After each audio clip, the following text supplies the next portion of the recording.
Hello and welcome to One Cool Thing. I'm Dan Costa, editor-in-chief of PCMag.com. He is Sasha Segan, lead analyst in the labs.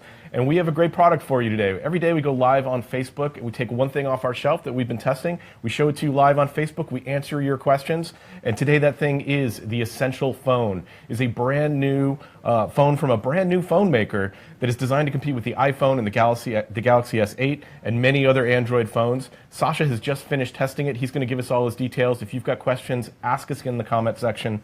Sasha, what do you think of this phone? This is the shiniest phone I have seen in months, if not years. This phone actually could function really well as a makeup mirror. Look at the back of this. And who doesn't need that? Exactly. I mean, I should be wearing TV makeup right now, I and think if we I probably both was, should. I could be checking it. You know, the powder on my head and all that. But seriously, though. This is a gorgeous slab of ceramic and glass. It's a little heavy, but it's heavy on purpose. It's heavy because it's supposed to feel like a solid industrial object, and it really does. It's designed to be a premium phone. And Yeah. everything about it was designed to feel premium. Almost right like down jewelry. Right down to the fact that there's no logo advertising the brand. It's there to be your phone and really be something that the very high end of the market and high end consumers want to buy. It's funny, they make a big deal about the no logo thing, and I know that's something that a lot of people have strong feelings about. I have no emotion whatsoever about logos. I don't care about logos. You test like 200 phones a year, though. Exactly, exactly. The logos mean nothing to you because you're always using a different phone. There's always a different logo. Once you've every lived week. with a logo for a year, you start to resent it a little bit. Okay. But there is definitely no logo. And so what we have here, we have an interesting aspect ratio. Now notice, first of all, that the screen, no bezel. Comes all the way to the edges, goes all the way to the top, even so far to the top that the front-facing camera is a notch cut out of the screen. And you think, oh no, that's going to be annoying. But it turns out that's where the status bar is in almost all the apps. So it doesn't actually occlude any of your content. It's a little taller and narrower than a standard 16:9 phone. Not quite as tall and narrow as a Samsung Galaxy S8. Still basically one-handable. It's wider than a Galaxy S8, but for a lot of people who are used to wider phones, it'll definitely be one-handable. Definitely not note-sized. No, certainly not. Certainly not. Not a phablet. And then if you look on the bottom, you'll notice there is something missing. There's no headphone jack. USB-C port. It comes with a dongle. This is one of those phones where you just have to get used to the no headphone jack lifestyle. I've actually gotten used to it, and I have a phone with a headphone jack. I use a great pair of Plantronics over-the-ear Bluetooth headphones. They're terrific. I like that Apple took the bullet on pulling out the headphone jack, and now vendors are just going to start doing it and sliding under the radar, and no one's going to complain. No one's going to write articles about how this doesn't have a headphone jack. Motorola's been doing it for a while, too. Now, you look on the back, and you see something very interesting. Two interesting things on the back here. There's two main cameras, and these are in a Qualcomm ClearSight arrangement. And now that means that there's one black and white camera and one color camera.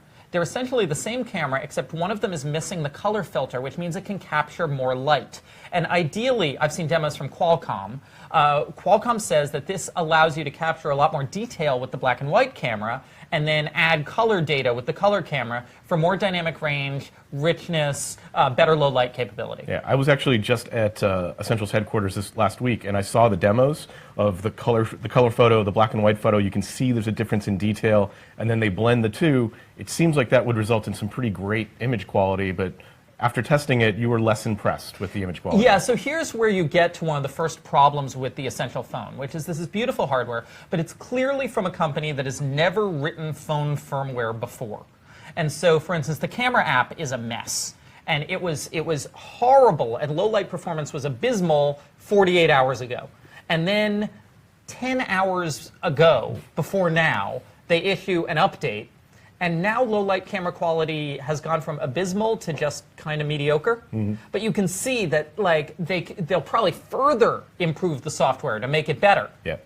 I mean, that's actually one of the things I'm encouraged by. Small vendor, you can see they might be getting a slower start, but I feel like we're going to see more updates more frequently, and the phone will improve faster because they don't have a massive install base to support. So, Yeah, so now you also see on the back here these magnetic pop ports here, and these are for accessories. Now, One of them is a 360 camera accessory, which they're already selling in a bundle with the unlocked version of this phone.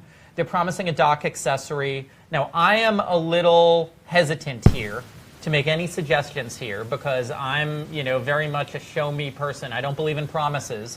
There have been a lot of companies, LG G5, which have promised lots of accessories and then not delivered. But it's an interesting accessory port. I hope there will be accessories for it. So that port will deliver power. It'll deliver data. I've seen the demo with the 360 camera. I'm not a really big fan of 360 cameras. I don't think they've got a huge amount of market potential.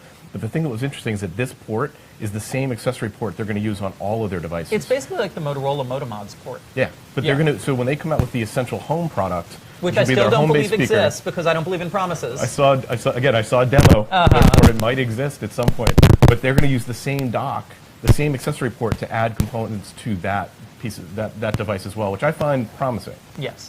So now it's running. Android 7.1.1.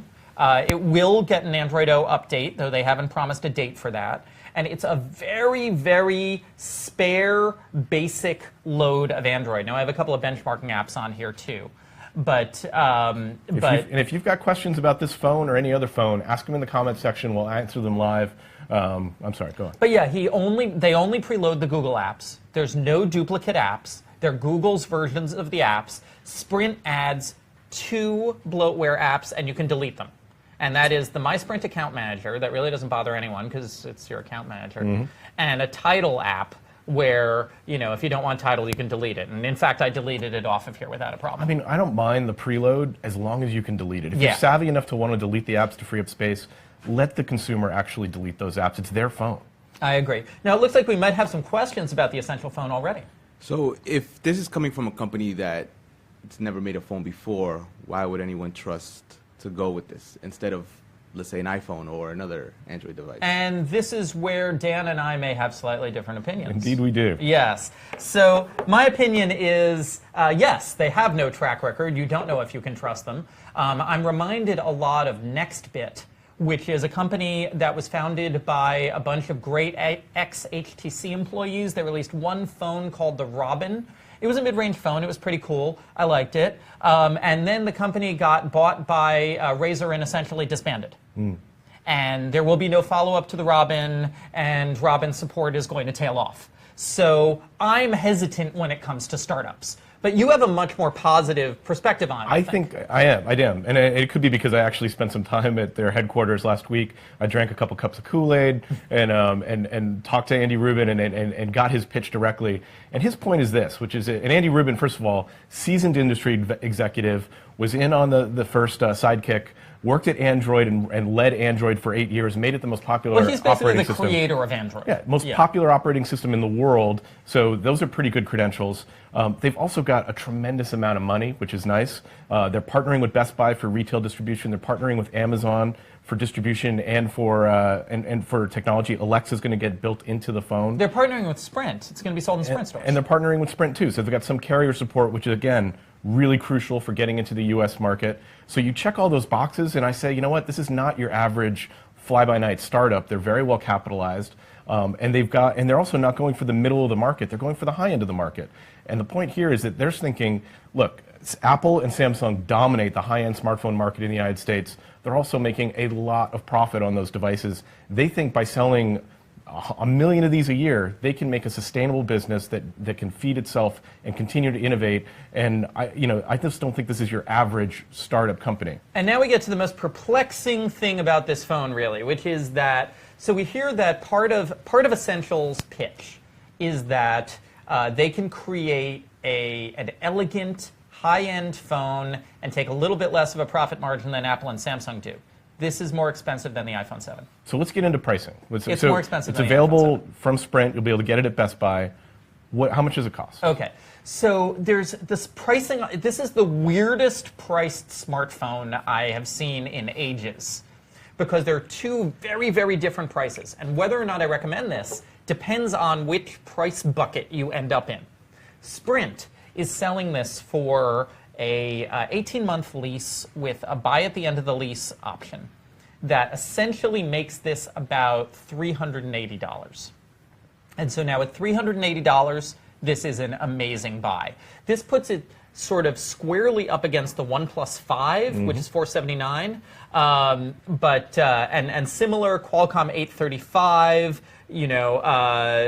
But the software build here is lovely. It is outright supported by Sprint. The physical build here is terrific.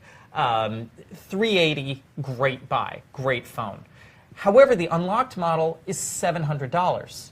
That's more expensive than the Pixel. That's more expensive than the iPhone 7. And given that its camera performance doesn't measure up to the Pixel, given that its network performance doesn't measure up to the Galaxy S8, I have a lot of trouble recommending this at $700. I also don't really understand why, with the pitch that we're going to take a little less profit, it's $700.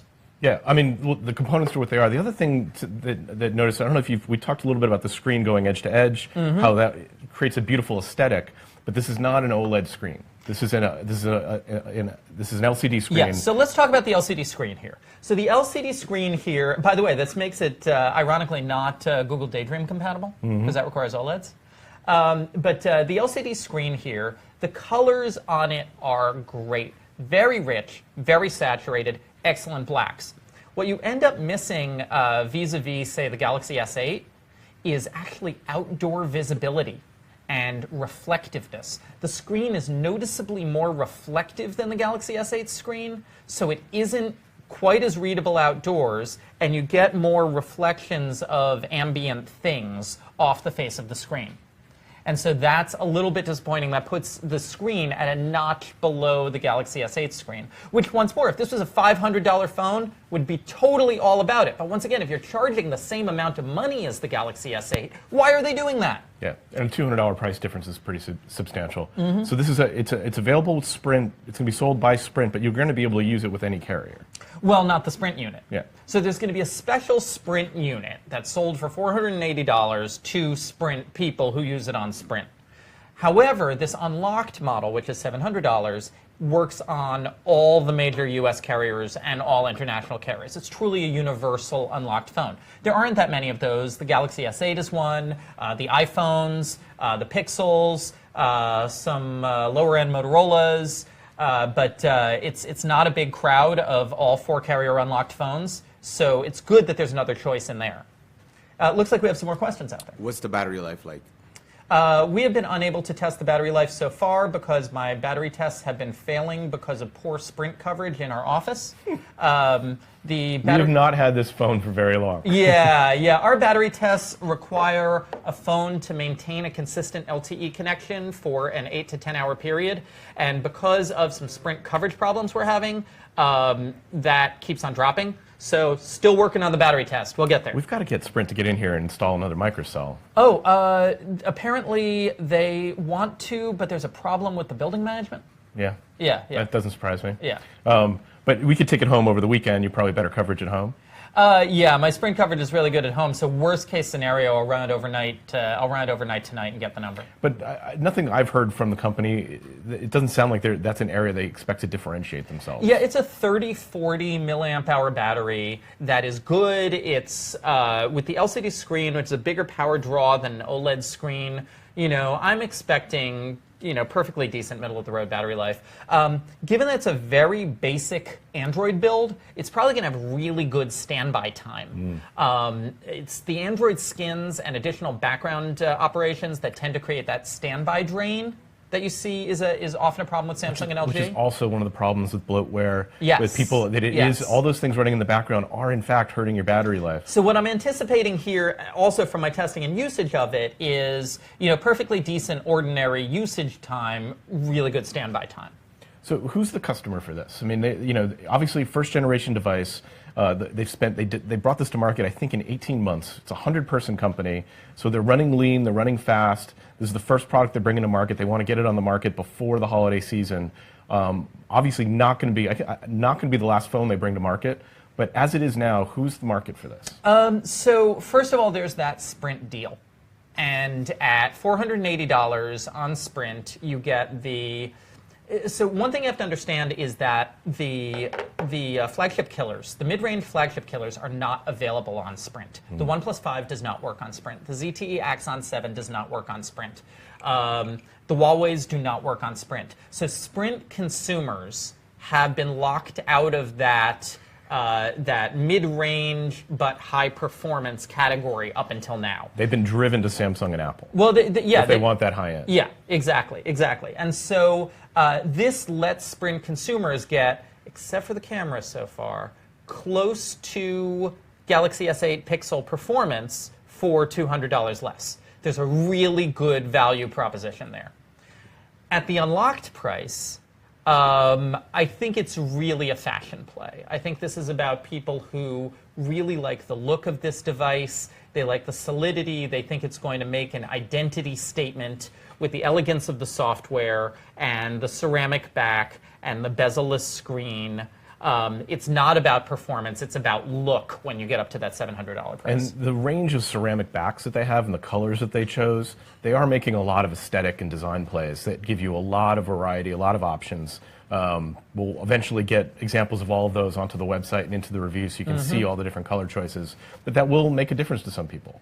Yeah, and this is going to be one of those phones where 6 months from now, if they issue a whole bunch of software updates, performance could be significantly different. Like, I was so struck by the difference in, for instance, phone call quality performance from before the update today and after the update today. Before the update, phone call quality performance was awful. After the update, phone call quality performance was good. So this is a phone where you can definitely see the performance tracking improvement with time as the company learns. And that's the thing. And we'll continue to retest. I think the camera quality is the thing that worries me the most. Camera quality especially the software side, very tricky, as you pointed out. And it's like if they can bring that up to par, then I think we have a whole different conversation. Yeah, and the thing is, so right now I'm comparing the camera quality basically to a Motorola G5 Plus. Okay, and that is a solid mid-range phone. That is not a competitor to the Pixel or the Galaxy S8. However, the Motorola G5 Plus is what Sprint users would otherwise get at this price range. So for a Sprint user, going for that 18-month leasing at the lower price, that continues to make this a slam dunk. For someone up at that $700 price, comparing it to a Galaxy S8, still not as good. Yeah.